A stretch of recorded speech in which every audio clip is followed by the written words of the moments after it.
Il y a 3 ans, j'ai décidé d'essayer, de me lancer dans ce nouveau monde. J'ai créé un projet ambitieux, concevoir un jeu à la fois ludique et pédagogique pour transmettre des valeurs essentielles à mes yeux. Mais putain, qu'est-ce que j'étais mauvais! Faut se le dire des fois, quand je regarde ce que j'ai essayé de faire, l'idée était énorme, pleine d'ambition.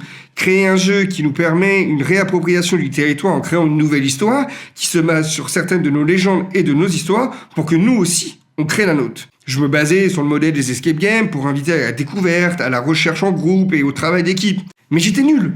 Le fait de créer un jeu d'énigmes compliquait les choses. Le message n'était pas clair, trop dissimulé, trop compliqué.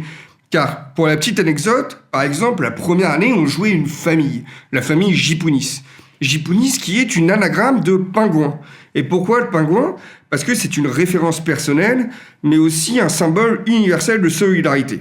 Chez les pingouins, lorsque les vents glaciaux soufflent, ils adoptent une stratégie. Ils se regroupent en cercle et chacun prend un tour de rôle la place au centre, là où il fait le plus chaud, là où ils sont en sécurité grâce à la force du groupe. Ce geste d'entraide permet à tous de résister aux conditions extrêmes. Pour moi, cette symbolique illustrait une vérité essentielle. En unissant nos forces et en prenant soin les uns des autres, nous sommes plus forts. Une histoire qui était tellement cachée que personne ne l'a compris à part mes proches. Mais enfin, c'est ce que l'on appelle un échec monumental et qui m'a coûté cher en temps et en argent. Je n'avais tout simplement pas les codes. J'étais tout simplement en train d'apprendre.